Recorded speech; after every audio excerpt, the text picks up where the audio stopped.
I don't see anybody else. I don't see anybody else online, but there must be people in the room. Um, Hello, everyone. We're here to talk about what OER is and why it matters. My name is Joey Merritt. I'm the OER librarian, and I also do academic tech. So if you have questions with Canvas or putting something into your coursework, let me know. And Gilbert and Fabiola will introduce themselves, and then we'll get started with the slides. Hi, I'm Gilbert Ayuk. I think you all know me. I teach. I also do some work with EODAC. I am Fabiola Butcher from the communication department, but I'm also the campus's OER liaison, and I'm so glad you're joining us. Just so you know, Joey, there are 5 other people in the room. Cool. Glad to know there are people here. Welcome, welcome, welcome. This is going to be kind of an interesting presentation today because we're going to talk about, well, let's go to the next slide and we'll just walk through it quickly. We're going to talk today about what is OER, what are some of the benefits, what are some of the barriers and challenges. Let's talk about what students and faculty are saying about OER, both locally and nationally. We'll give you a little historic data. Fabiola will talk about how to mark courses for OER's ETC books. And then I'm going to show at the end, I want to give you a LibGuide that will help you find textbooks for your course. You're always welcome to reach out to any of us, but this is what I do. Please feel free to reach out. You are not on your own to try to figure out where you can find a book. It can be a little Wild Westish out there, and that's what we're here for, is to help answer some of these questions. Next slide. Today, you will be able to define what OER is. You can talk about why it matters. You'll have benefits, you'll have barriers, and you'll have at least one place to go to find OER. And again, you're not going to get lost because you can reach out to me. I will have open hours, open drop-in office hours all semester from 2 to 4, Monday through Thursday, and I'll make appointments for anything else you should happen to need. So please reach out. So OER, this is according to UNESCO, and I don't know if anybody realizes that UNESCO is actually not just an archaeological site and wonderful places to visit all over the world, but it's an educational site. And their definition of what OER is, they are learning, teaching, and research materials in any format, any medium. Could be videos, could be textbooks, could be anything you use that reside in public domain or under copyright that have been released under an open license. You hear a lot about Creative Commons licensing. We can talk about that towards the end, but you do have to be able to reuse it, repurpose it, adapt it, redistribute it, hang on to it, do whatever you want to do without having to find the copyright holder and pay a royalty. And there are some rules around Creative Commons that we can talk about later, but this is kind of what we're looking at. So if you're familiar with, say, open access, those are peer-reviewed journal articles, peer-reviewed materials you can't adapt. So we sometimes will use these a little interchangeably, but they're really not. Go ahead and go to the next slide. And so what OER is, it's a handout, it's a textbook, it's a video, it's a lecture. It is anything that you choose to create or use that's already under a Creative Commons license. And again, I'll pull that up towards the end and we'll talk a little bit more about that. Next slide. What OER is not, it is not publisher content. If you want to use a publisher textbook and you don't want to use the homework, or you want to use a homework program and not a publisher book, if it's, Pearson, Gale, any of those are publisher content that we have to pay for. There are some great homework programs out there through LibreText. There are some great ones through OpenStax. There are some other ones out there we can talk about, but if you have to pay for it, it is not OER. Open access we talked about for a moment, and that's peer-reviewed journals, but they've chosen typically not to publish them in one of the major journals that maybe we pay $5,000 or $6,000 a year to access, but they are equally peer-reviewed. One of the problems with OER is that people think, oh, it's free, you get what you pay for. If it's free, I'm paying for nothing. not the way OER works. Traditional textbooks, if you require a student to purchase, say, a chemistry textbook, you don't care how old the textbook is. At our level, it doesn't make much difference. In maybe this is what you're presenting. And you don't care if they buy a 20-year-old chemistry textbook that's $6. That's a traditional textbook that falls under a traditional copyright. You will not find current novels that you will be able to copy and send out as OER because copyright law is 75 years. I don't know if any of you guys just noticed Betty Boop is now public domain, as is Steamboat Willie through Disneyland or through Disney. So anything that you would have to pay for is not OER. So let's go ahead to the next slide.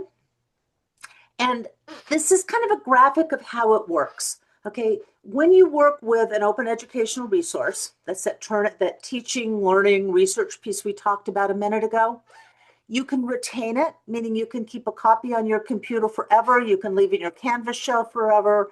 You can reuse it in any way you choose to reuse it.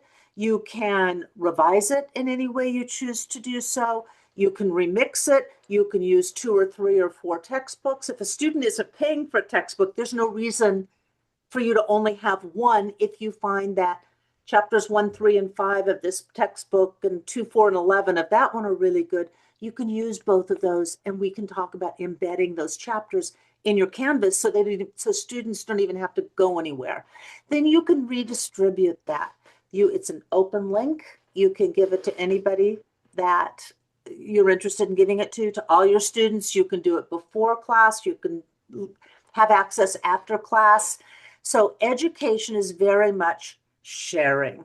And if you see that little Creative Commons in the lower left-hand corner where it says CC, and then there's a little tiny guy with his arms out that says BY, that just means you have to share this the way you got it. So if you wanted to rewrite this graphic, you could do anything you wanted to with this graphic. You could say, I really don't like, I don't know, that yellow arrow in the lower right-hand corner, I'm going to take it out of there. As long as you shared it this way, you could do that. It would be absolutely perfectly reasonable. So let's go to the next slide. And so there are some real benefits to OER. One of them is cost savings, of course, because it doesn't cost anything. And that's the one we usually think about when we talk about OER, because textbooks have risen more than 1,500% over the last few years. We've got a graphic and I'll kind of give you some ideas of how that works. But cost savings to students is really a big issue. But beyond that, it supports prior and post learning. You know, if you open your course material early, or when you do your Canvas shell and you send out your welcome letter, you can put the textbook in that welcome letter. You can put that link, and a student can look at it before they start class if they choose to. That way they come in ready for class to start. It supports post-learning because sometimes students want to keep those textbooks, not all of them. I think I have 5 or 6 from my undergrad and probably that many from graduate degrees. But with an OER text, they can then keep it because that book is in the browser and they don't have to pay for it. They don't have to pay for access. It doesn't go away. So it supports prior and post learning. And in some fields, that's really important. Maybe less if you're looking at a novel, but more so maybe if you're looking at a psych text, or you're looking at something for a composition class, or maybe our students are getting ready to go to CSU Bakersfield and they want to keep their physics book. Physics books are expensive. It supports social responsibility and increased access because everyone gets to use the books, not just the ones that have to buy them. We have students that have to choose between buying a book and childcare to come to school, buying a book or gas, buying a book or coming to school. And this is one more thing they don't have to purchase. So it gives our students a better chance because most students don't purchase the books. Either they can't afford it or the other piece is many faculty, not at BC, I don't want to impugn anybody here because everybody I work with has been utterly amazing. But sometimes faculty will choose a very expensive book and only assign 3 chapters. That's a real problem for our students. It benefits academic freedom, and this is the one that faculty often worry about with OER is, it's something somebody else has written, I can't use it just like a regular textbook. But you get to be the expert in your field because you get to choose the chapters out of the OER books that you want to use. You have the flexibility to change or enhance any text you want without it costing anything. You can remix it, which is a little bit more work, and Fabiola can speak to that, or we can talk later. But you can use 2 or 3. The books may be more up to date. How many of us have textbooks that are more than the 7 years old that the UCs won't accept? You maybe can find a more current textbook. CSU and UC will accept OER books without an ISBN as long as it's really a textbook. And you can update it to meet any specific classes you want. Then we can talk too about remixing and revising, which we've talked a little bit about, but you can customize that content. You can, let's say you're doing a textbook about economics in New York and you really want it to be California. You can download that book, change New York to California everywhere you want to. You can insert things you've written maybe about culturally relevant to our students in BC, not just culturally relevant to students, but to our specific demographics. And you can use more than one book. So this really does support academic freedom. It supports our students in many ways that are beyond just choosing a new textbook for your class. This LibGuide that I'll put the link in the chat in a little bit, is actually a LibGuide that talks about why OER matters. I'm a librarian, this is what I do. You can roll your eyes, I build LibGuides. I will put the actual link to that in the chat when we're ready. Let's go ahead and go to the next slide. And when we talked about the problem and the price of publishers' textbooks, this was a little old, 1970 to 2014, but I can assure you the trend is still there. Consumer prices go up a lot. Life is expensive. But look at how much textbooks have gone up in the same length of time that our consumer prices went up between 1970 and 2014. Comes straight out of the Bureau of Labor Statistics. I didn't pull any more recent ones up to replace this graphic, but I can assure you the percentage increases are just as high. So let's go to the next slide. And this is a little bit, I keep touching on the 5 R's, but these are really the 5 R's of open education. You can make, own, control copies. You can download it, you can duplicate it, you can store it, you can do anything you want with it. You can use the content in any way you choose to use it. If you license something under, say, a non-commercial, non-derivative license, you can use it publicly, you can use it privately, you can adapt it, adjust it, modify it, rearrange the chapters, do anything that you need to do that makes it work for you. You can remix it, meaning you can make a mashup, and then you can redistribute it in any way you choose to do so. The exception being, for the most part, you can't sell somebody else's work, if that makes sense to anyone. Any questions to this point? Am I talking too fast? We have so much to cover. I don't want to lose anybody. And you're all present. Just, am I okay so far? Yeah, we're okay. Cool. Next slide then. And Gilbert, you're up. Okay. Yeah, I come in to talk about some of the barriers and challenges to adopting OERs. Those of you who are teaching faculty here, how many of you currently use OER resources? Just 1 out of 5, 20%. That's truth be told, that's a decent percentage. It's unfortunate, but it's a decent percentage. 1 of 5. At least it's not 0. So we can say the cup is half full. It's not 0, so that's good. And again, given all the advantages of using OER resources that Joey just mentioned, you will think that, the percentage should be higher than 20%.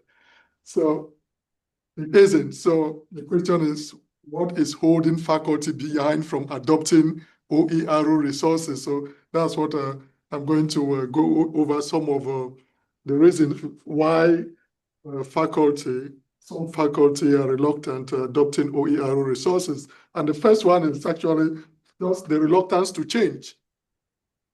We are all reluctant to change. We like doing things the way we're raised doing things. Like doing things the way we're raised doing things.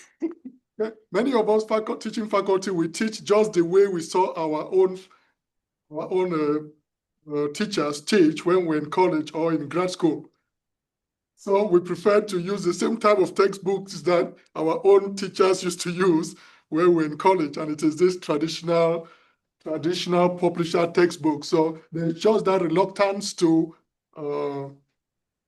change. So that is true. That's one of the reasons why many more faculty have not adopted OER resources, despite the problems with traditional publisher textbook materials, especially for our group of students, the type of students that we meet at a community college. And then the second reason is one of academic freedom. Joey said academic freedom is an advantage adopting OER because you have this possibility and you're allowed to mix materials together, remix, revise, and all of that. But again, there's another side of academic freedom. Because faculty have academic freedom, many will tell you, I don't have a reason to change. They started off by using a publisher textbook. Because they have this academic freedom, not even a department chair or a dean will tell them that in order to reduce the cost for our students, we think that you should consider using free OER resources. Nobody will tell them that. And so because of the academic freedom, that's part of the reason that some faculty have not adopted OER resources, because they have the freedom to select publisher textbook, traditional publisher textbook. And then some faculty also have concerns with the quality. There's this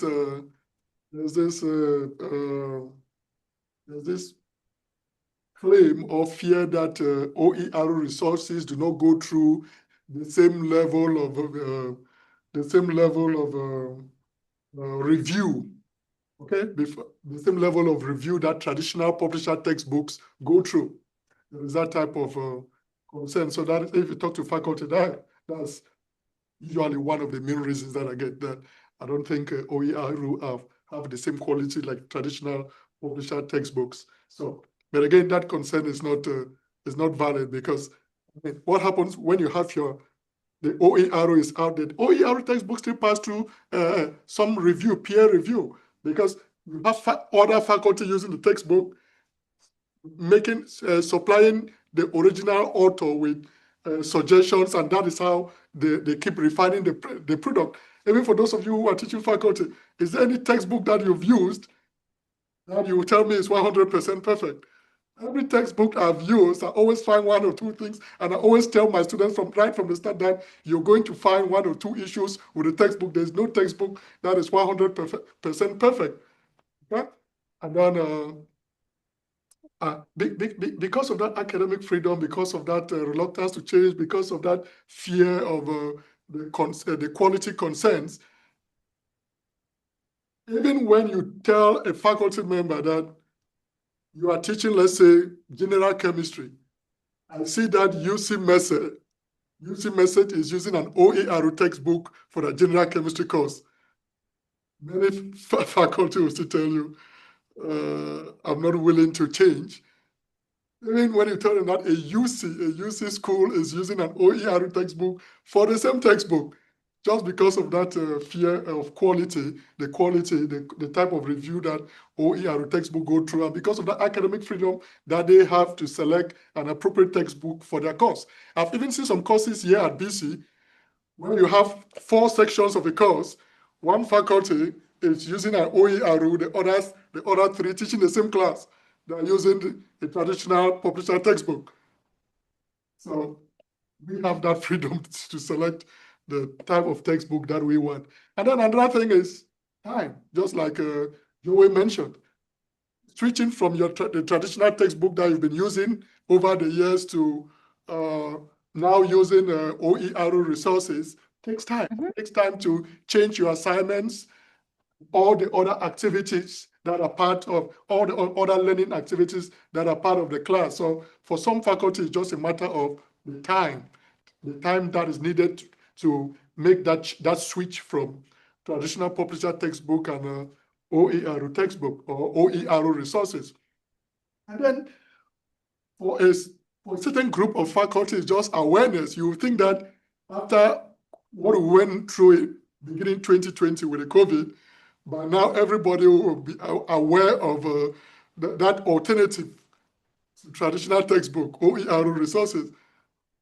You'll be surprised that there are some faculty who are not aware of the existence of OER resources. So for some faculty, it's awareness and then discoverability. That is not knowing where to find an appropriate OER resource for their course. For some faculty, it's just not knowing. They might be aware that there are OER, there's something like OER, but they don't know how to go about finding an appropriate resource for their class. So then, a few years ago, I mean, when you used to develop a new course, they will ask you for the ISBN number in order for that new course to become part of to go through the curriculum adoption process, and that has to be part of the course outline of record, the CORO. Thanks to our academic senate resolution, was that last year? That resolution was adopted. OER resources now qualify as your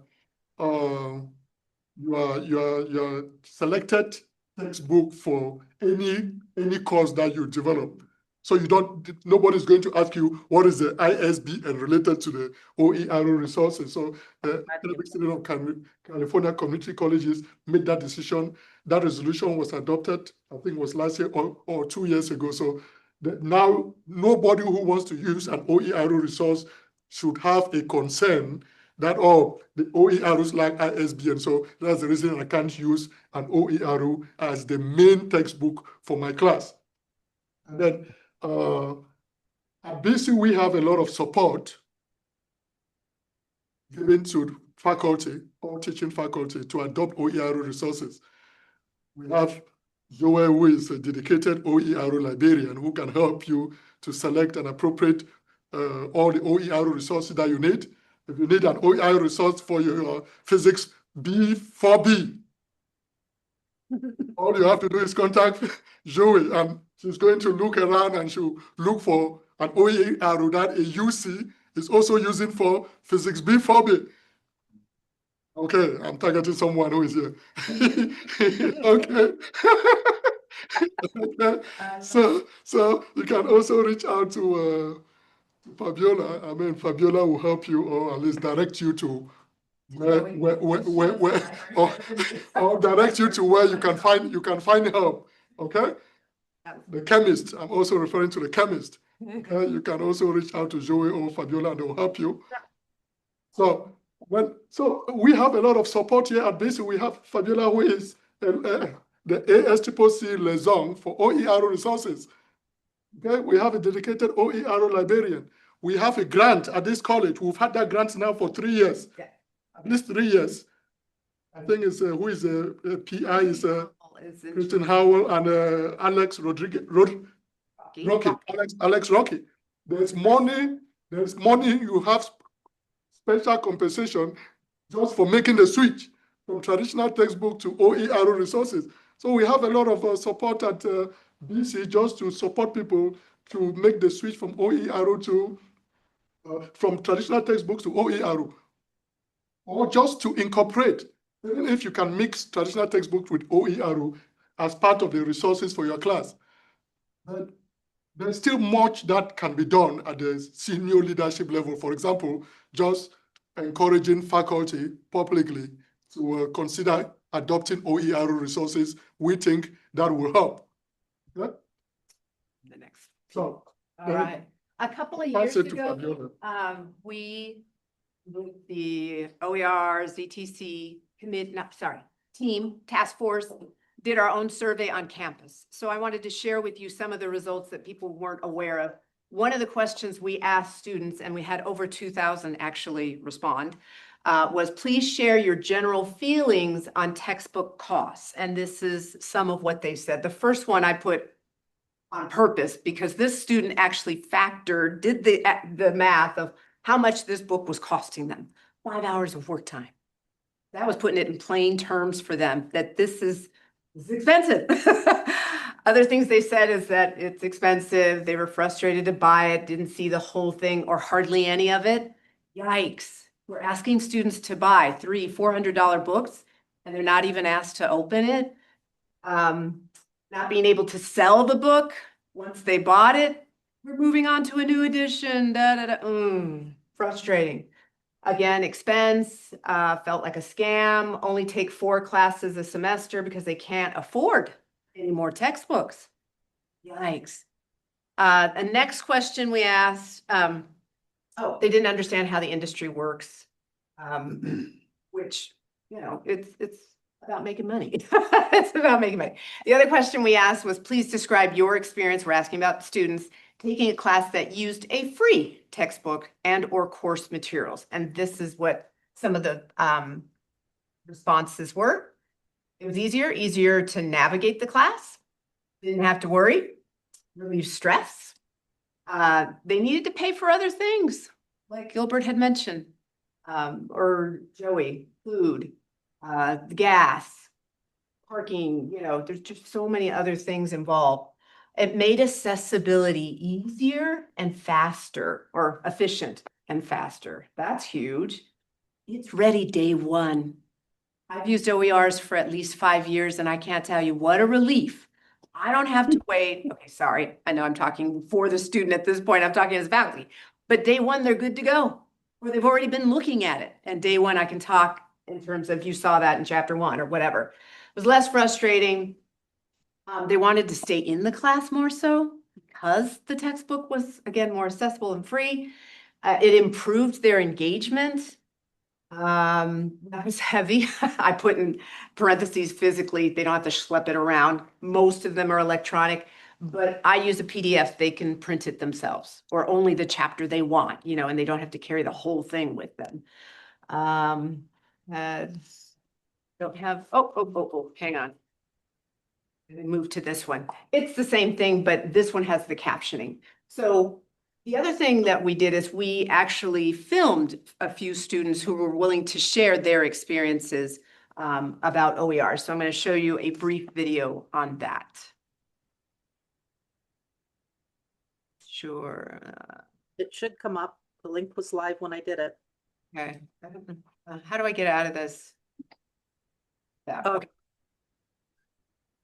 Oh, we got to close this. What are you wanting to do? You should be able to shift click that link and it should open. It's opening all this Microsoft stuff. Oh, it shouldn't. Oh, that's weird. There. That's just a live link. See the student now? Let me see if see they're not. They're on the first one. Okay, if you want me to share my screen, I can show it. No, I got it. Thank Okay. you. Show a video without closed captioning. You did the blue share at the bottom of everything. Thank you. Nice reminder. Again, we're not gonna watch the whole thing. There you go, because it should all be there now. Oh.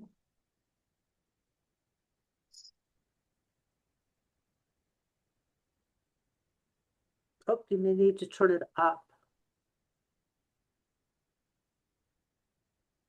I was actually getting really anxious towards the start of when classes were starting because I didn't qualify for financial aid this year.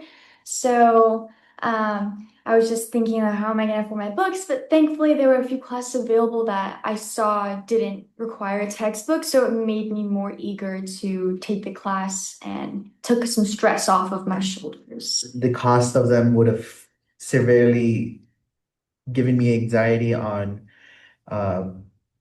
payments, and because of that, that would have severely hindered me in wanting to learn and pay more attention and been more fascinated within the class. Currently, I'm not working, so money is very tight for me, and the PowerPoints and everything else has definitely helped me. I didn't really know that there were classes that were no textbook or free resources available through Canvas, so that's a bonus.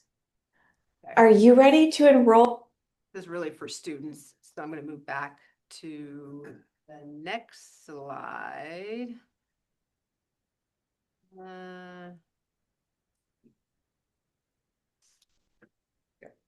Hi, I'm Angela Bono, the Sorry, Department Chair. can't show you that one. Got to go to the next one. That will have the link. Again, I uploaded these from Canvas, but it wouldn't take the closed captioning. I don't understand why it would not, but. It's because it's a URL and not an MP4. I figured that one out last night. Oh, okay, good to know, Joey. Thank you. I'll let her, this is from a faculty perspective. Hi, I'm Angela Bono, the Department Chair for Communication, and I use and love OERs because not only are they zero cost or low cost for students, which makes it affordable, but also I love them because students are ready day one to learn. They don't have to wait for financial aid to come in. They aren't waiting for a book to come in the mail. Everyone is on the same page at the same time, literally, and no one is delayed in submitting work. Okay. Switch back to slide. And then last, as the OER liaison, I track how many people are identifying OER or ZTC when they do their book orders. Unfortunately, last semester we found out that the eCampus website was not tracking it accurately, so these numbers aren't they are what they are based on my own calculations kind of thing. I'm also on the bookstore advisory committee, so it's a good combination to know that the numbers are going up. That's really what I want you to get from this slide, that back fall 2024, we had 924 OER, and then 243 ZTC. And as you can see, the increase 22, increase 26 respectively. The numbers are getting larger. But again, they're not exactly accurate because a lot of people I found were just clicking the green option when you go to eCampus to say, oh, I'm using an OER, but the eCampus website was not identifying what that meant. And so it wasn't accurate in that sense. The next slide, Gilbert, do you just want to comment on this one? You got this from Tableau, right? The next two. I didn't get it. I mean, this is recent local data, recent data that we got from the Office of Institutional Effectiveness, thanks to the defender who happens to be here, the support of Dr. Kim. So you look at the graph and you see that, I mean, we've been doing well. I mean, from 2021, you see that our numbers of adoption of a zero textbook cost, OER, has been going up right up to probably, you would say, fall 2024. And then fall 2025, there was a slight decrease. And our guess is that the coming of RUSI, regular substantive interactions, is causing some faculty to switch away from online classes, completely fully online classes. And most of the faculty using OER resources and zero textbook resources are faculty who are teaching online, which means if the number of online section decreases, the number of course sections using OER and ZTC resources are also going to decrease. And that decrease is even more pronounced if you look at the historical spring data. The next slide. The next slide, please, Fabiola. Okay, that's it. So if you look at the spring data, Notice that from 2021 right up to spring 2025, see, look at the growth. Look at spring 2026, this semester. Look at the decrease. About what? That's a significant decrease, more than 40% decrease. So what we think is that this big decrease is because of a decrease in the number of faculty who are teaching online. Because most of those using OER and ZTC resources are folks teaching online.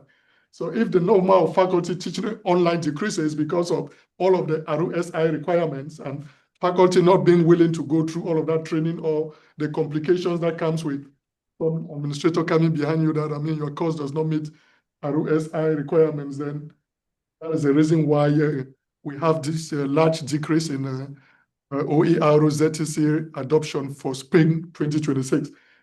That trend, whether that trend will continue, we don't know. But that is what it is. That is what the data shows. So again, I am on the bookstore advisory committee. So I did a new revised how to do book orders video that talks about identifying. I just want to very quickly go to it so you can see what I'm talking about. I don't want to do, oh, perfect. It's just going to be right here. This will be a video on how to complete. I don't want This will be a video on how to. This will be a video on list of courses let me go and choose to the end. and make your selection. The first selection is. Let me stop it. Okay. When you get to this screen, it's going to require you to make a distinction of what kind of book you're using. The screen before this is where that green, it says OER, and you could have just clicked on it. You cannot do that anymore. Now you have to make your selection, and if it is indeed an OER that fits the right category, it will turn green once you go back to that homepage. Am I making sense, or should I back up so you can see what I'm talking about? Please back up. You want me to back up? The student, Fabi, or is that? No, this is for instructors. This is for faculty when they make a book Book adoption. book adoption. So when you are actually assign this Class. that you are teaching, you are also specifying for the state of California of what type of, instructional materials you are using. Exactly. And that gets to be part of the package. So when the student and on the other side selects the sections that they want to involve, they will see The logo. which type of, classes do have the ZTC/OER versus which one have the traditional book. Correct. And they can make that wise choice. Yeah. Gotcha. Yes, and can I stick something in here quick while we're talking about this? Yes. We didn't talk at all about what ZTC is. And what ZTC is, we talk about zero textbook cost. That means that there's no textbook cost, there's no cost at all for the class. OER, you may go totally OER, which may also be ZTC, but if you use an OER textbook and you have any other cost in the class, or you are not part, or you're not making that effort to make the entire course no textbook cost, there's a difference between using an OER and making the class ZTC, because an OER is free, ZTC means everything is free. And now so much of when we go to OER, it's kind of interchangeable, but those are two different terms. Thank you for clarifying that. Thank you, Joey. I got to thinking when we got ZTC out here, it didn't make sense anymore. Something new. Ahead. So just looking at this screen, what I was referring to is this OER label here. You used to be able to click on this and it would change to green or whatever. You're not going to be able to do that anymore. It won't happen until you get to this screen and you indicate precisely what kind of book you're going to be using or supplies, right? Now, for it to be LTC, low textbook cost, it has to be less than $50, less than $50. The district, KCCD, decided on $50. There are other districts, LA is 50. There's some other districts, it's 30, but we decided on 50. Did you have a question or? I do, I'll save it for the end. Oh, you sure? Yeah. Okay. If you're using a free textbook like I am, it's again, one of these. Is it only using no cost? Again, like Joey mentioned, to what degree are you using it? Is it ZTCL 1, 2, or 3? And then the last one is the traditional, I'm using a textbook, it costs more than $50. And so this video has not gone out yet because, again, this all sort of revealed itself at the end of the last semester. I quickly made a video, but I didn't get approval to send it out yet. Bobby, the font is really small, so I definitely cannot read it from here. And so what is the difference between CTC 1, 2, and 3? And just to back on what Josie clearly explained, can an OER potentially be ZTC? Yes. Okay. Chances are, if you are using an OER book and you have no other costs in your course of any kind, you can also be ZTC. Using OER material in your course does not exclude being a zero textbook cost, because we make the mistake of thinking that OER is only a textbook. Okay, but it doesn't have to be. It can be videos, it can be anything else you choose. And if you remember that OER is a broader definition of no cost, and ZTC is that very narrow definition, it's easier to remember. Does that make sense? And why it's why it's almost interchangeable at this point? Yeah. You could use an OER textbook, but maybe you would require students to print their own paper handouts. Then there would be then there might be a cost to the class, but it would still be considered an OER class because you've got an OER textbook. It would not be ZTC.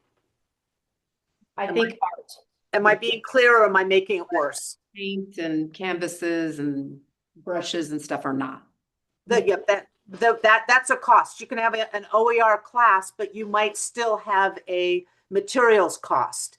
If it is a ZTC class, you would have no materials cost also. So if you did a ceramics class and somehow you had funding to give everybody their own 5-pound block of clay, that could be a ZTC class. You do a ceramics class where the textbook is free, or where you use all free videos and they don't have to purchase a textbook, but they still have to purchase the clay. That would then be an OER course. So maybe I'm complicating it for myself, and I hope I'm not for anyone else, but the abbreviation of ZTC is specific to the textbook used in a class versus all the instructional materials that potentially, or all the materials used. ZTC would be all of the materials are free. OER means that the instructional materials are free.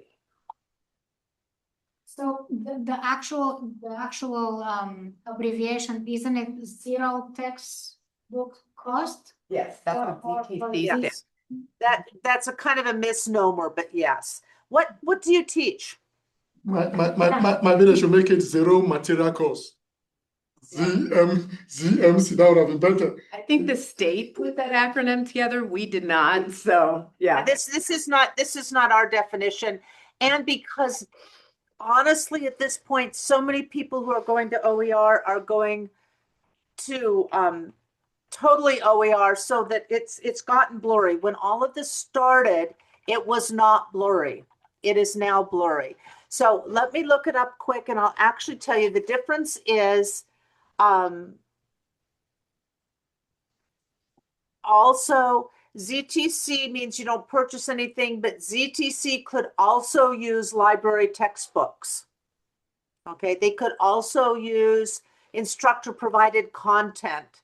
It could refer to almost anything that has no cost to a student is ZTC. ZTC, you might not be able to change. If you're using if you're using a textbook out of the library, you can't change anything in that textbook. It's free to your students. It's ZTC. It's great. You can use it. But you can't change anything. If you use an OER textbook out of, I don't know, that ASCCC, wherever you find it, you can make changes in there. So the difference is OER can be changed and remixed and retained, and you can do anything with it. ZTC is not always OER. If you use a textbook from the library, is free to the student, but it's not free for everybody. The library has to pay that subscription fee. And by the way, all of the books that the library purchases have multiple seats, so you could use those in your ZTC class, and every student can access it all at the same time, and it would be considered zero textbook cost because it's free to the student. Is that clearer? I mean, it's a kind of it's kind of an odd definition at this point, but does that make it a little bit easier to understand? Very great. I know. It's, you know what? If you've got questions, come to me and we'll talk about it. My email's at the end. I have open office hours. Come talk to me and I will walk you through it. Joey, we have a question in the room, so hold on. Here we go. Okay. So of course, you said you guys didn't, you didn't make up these definitions, but you do this, correct? This explanation. Okay, now this is just course textbook adoption, correct? It's materials too. It's all materials. Have to indicate if the class has a free textbook or not. Okay. And so when I click ZTC 1, section uses only no cost open educational resource material, they don't have to pay for anything. They don't have to pay for anything. And it's also open, meaning I can adjust it, I can, you know, add chapters, get rid of chapters or whatever. And that's why there's 3 different indications. Okay. And the explanation will be, I'm looking at more from the student's perspective. They don't see this. As a parent, you know, how do we help the student? You know, because as everything, it has 2 sides. We don't want, you know, faculty to spend that amount of time to reconstruct their courses to go to OER, and then the students are not, you know, taking advantage of it. But as a parent, and as a parent especially that works in the higher education, I should be at least informed enough to tell him for these courses, Right. so that there's no cost associated, you know, that specific class, or there's minimum resources, or you don't have to necessarily go to the bookstore or have a subscription to any resource. 2 things that need to happen. Instructors have to fill out this form properly. And if it's like me and I use a ZTC, that ZTC logo shows up with my class. That legally has to be there. Legally has to be there. The other thing is we need instructors to do their course adoptions in a timely manner. Now I'm speaking from my bigger, you know, bookstore advisory committee hat on, in a timely manner, because a lot of people are either doing it, or I don't know about a lot of people. I've seen several, even in my own department, that when you click on it as a student or a parent, it'll take you to the bookstore website and it says it's still going to be determined. We can't have that. They need to, legally, students need to know 2 weeks at least in advance, what material, what book are we using? How much is this class legally going to cost me? And that's where I get a lot of pushback, or not pushback, but I'm kind of, I don't know how else to tell people, you have to get your book orders in on time. Well, I know my department, sometimes classes are assigned last minute. At the last minute, So, yeah. We are guilty too. Communication is guilty as well. I've even been one of those people, hey, can you take this? It starts in 2 days. Yep, yes, I'm ready. But because I use the ZTC, I just copy it and I'm good to go on day 1. Not a problem. Yep. That's another thing. It's good to go. Now, Yes. my department is, I'm child development, so Okay. things may have to be fingerprinted or take a child, Hey, that's not free. CPR class. Now, would those be considered materials? Those are materials, yes, because there is an expense. And Those could, really the way I need. those would be an OER class. They would not be a ZTC class. Correct, because it's not zero cost. But yes. Yes. Forgive me if I've missed this, but my question is definitional. Professors have been uploading their lecture notes since there's been the internet. Okay. And so if Professor McGillicuddy writes his lecture notes for physics, let's say, and uses those lecture notes as the course text, I don't think UC Berkeley is going to accept Professor McGillicuddy's Physics 1 course. They would not. But the point is that I don't, so open OER means only something that comes from the OpenStax website, or I can use my lecture. OER means anything that you can use for free and remix and redistribute. He can continue to use those notes and do 95% of his work, his lectures out of those notes. He must, for UC and CSU, he must have a textbook. Now, because he can use an OER textbook, which means it's a free textbook, he can put that into the COR, and he's supposed to teach from that textbook, but he can use his notes as the primary information, but he must have a textbook. They do not want a collection of loose materials because there's no way to control or to see what those notes are. If he wants to upload those to Cool for Ed, which is a whole nother issue, that's great. He could make them available to everybody, but he must have a textbook. And the textbook can be no ISBN OpenStax. No, it can be an OpenStax. It can be a LibreText. It can be an eLumen. There are, when we get to that point, I'll talk. I've got a LibGuide and I'll show you where to find some of these. It could be any OER publisher or something he writes on his own on a Word doc. But as long as it is a textbook, he's okay. Any questions? This will be a video.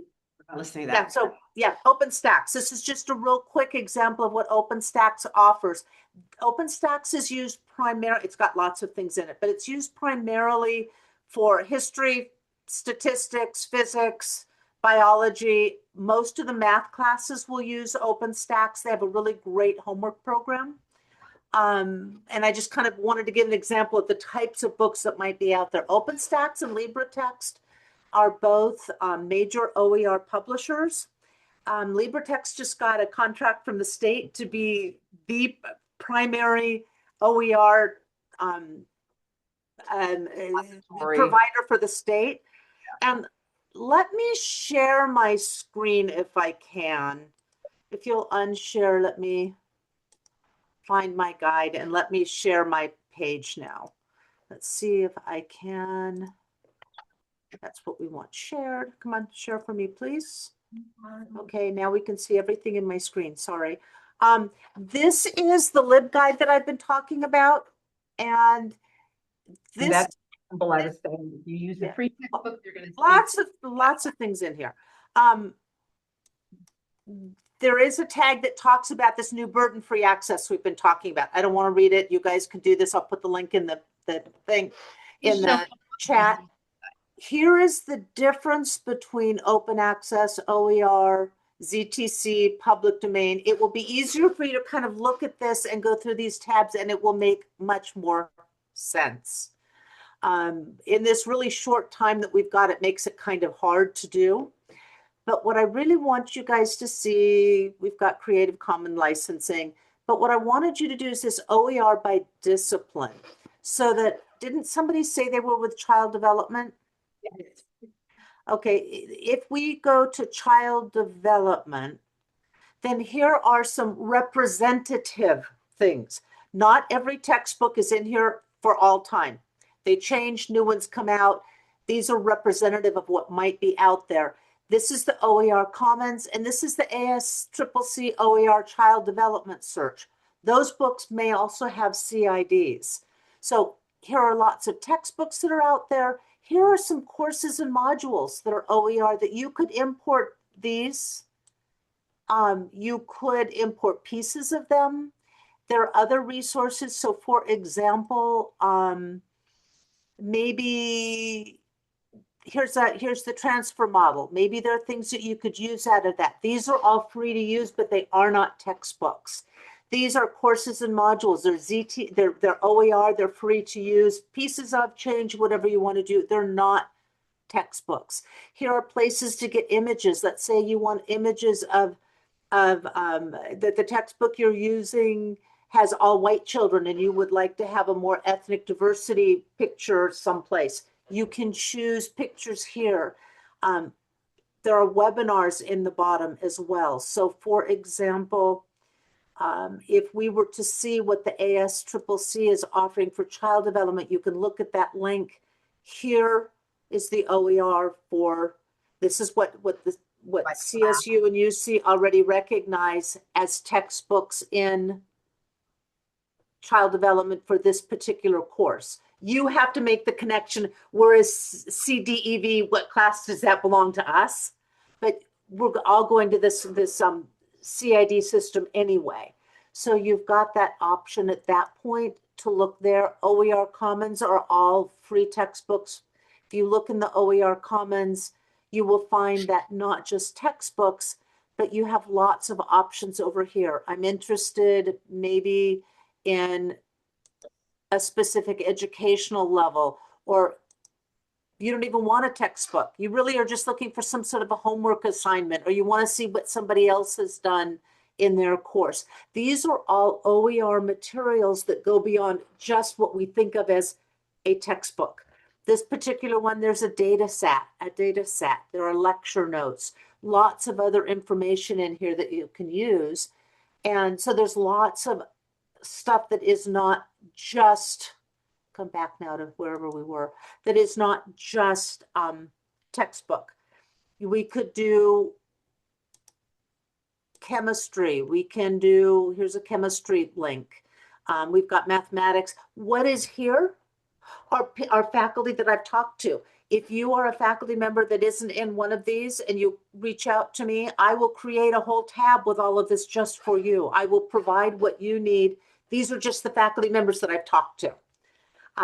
Doesn't mean there aren't books out there, but this is a way to start. And if you're really wanting to play and do some other searching, here are some what we call aggregators. There are places you can find other material. We've talked about Cool for Ed a little bit. This would be how to search Google if you want to for textbooks, or MIT Open, courseware, how to search the Commons. You can see that there are way more out here than any of us could ever look at any given time. And so I want to, let's go back to this guide, and I'm going to put this in the chat because I think that this is something that is worth, if you're beginning to think about OER, just to see what kind of stuff is out there. Lots of other tabs. This is not the time to blow my own horn and say, see, I can do all of this stuff. If you can't use it, it's not useful. And I know that we're like at time, so I want to not hold on to that too long. But if you guys want to hand out that link, or you guys want to reach out to me, I will send that to you. Is that available to students? Can they see it? Joey, this is available to students, right? Because it's under LibGuides. Oh, absolutely. Yes, it absolutely is. If you want to find it, let me go back and. It's really made for faculty. It's really made for faculty, but students can use it. And if you go to Bakersfield College and then you go to the library to LibGuides, you can see up, this is kind of that breadcrumb up here. If you go to LibGuides, there will be a tab that says OER. And in that OER tab will be this OER by discipline. There will be an OER matters, and there's also a copyright guide.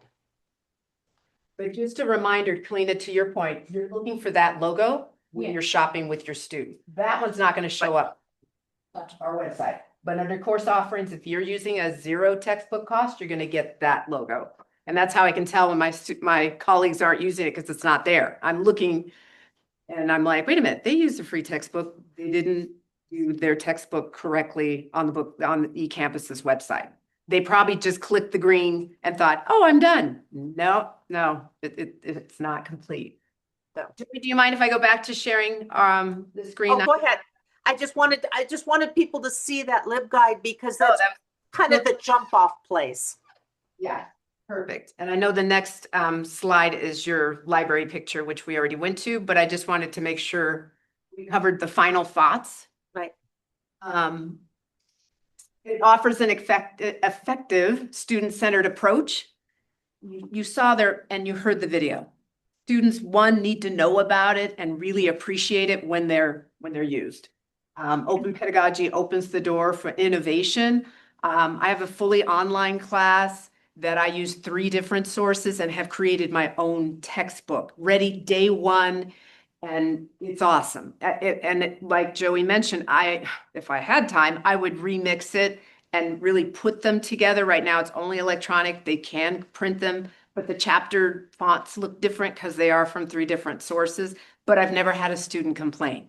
And I put each chapter in the modules. They love that. It's so much easier. They're not looking for a book because it's electronic. It's available on their phone anytime they want to go to Canvas, you know.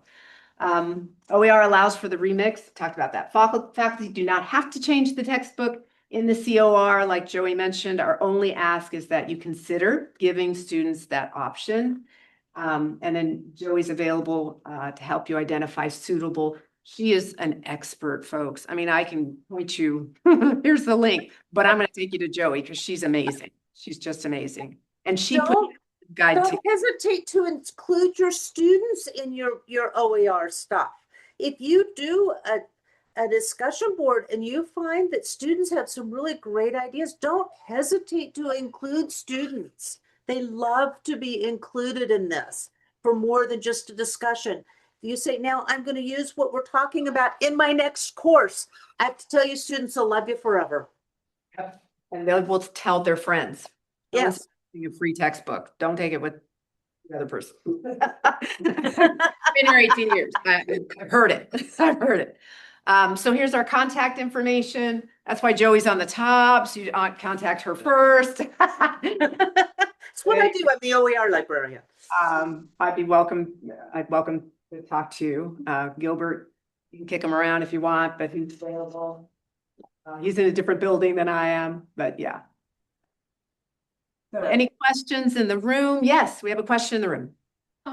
Do the OER materials meet the accessibility requirements for our DSPS students? Not all of them do. Joey, do you want to talk about accessibility for our? Yes. All of our in-house materials must be accessible. Period. That's easy to look at. All of the books that come out of OpenStax, LibreText, you know, the press books, those should all be accessible. Older books may not be. If you are looking at an older textbook, we can request a copy of that textbook and I can run an accessibility check on it or show you how to, depending if it's a 700-page textbook, I don't have time to do it either. But I can walk you through how to make those accessible. If you use a PowerPoint, it must be accessible. Word docs, PDFs that you import from someplace else must be accessible, but AT can help you with that. Could be Matt, could be Alex, could be me.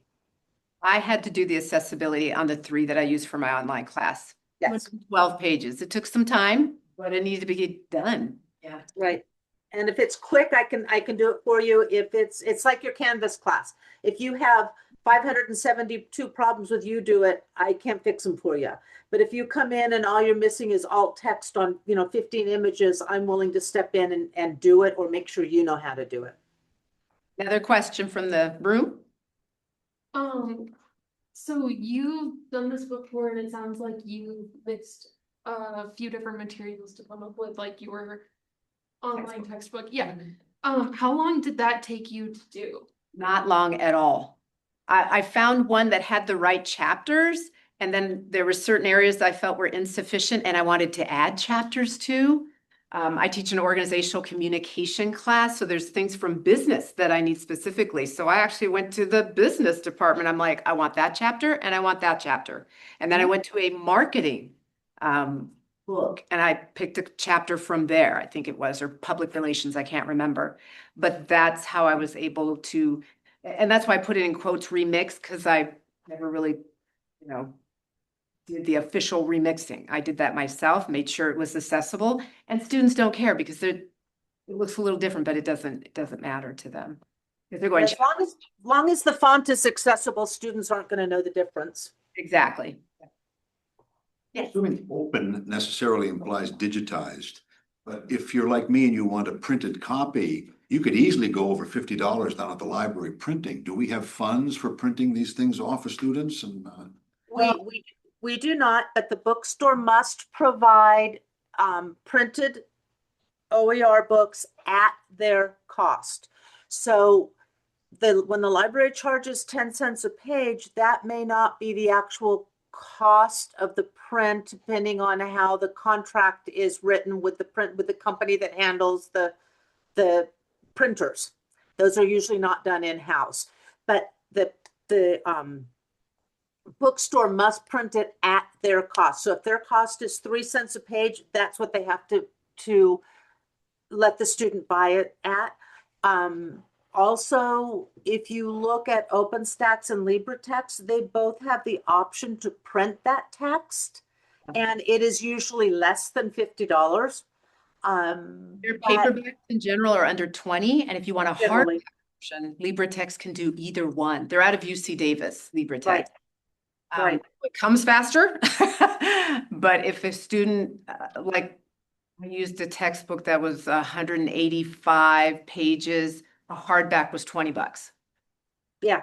So it's a fairly inexpensive piece because LibreText, for example, is funded through the National Endowment for the Arts and through some science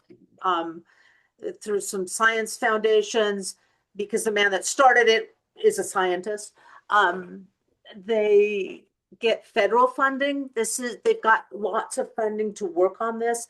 I think Pressbooks probably is the same. I think eLumen is probably completely digital.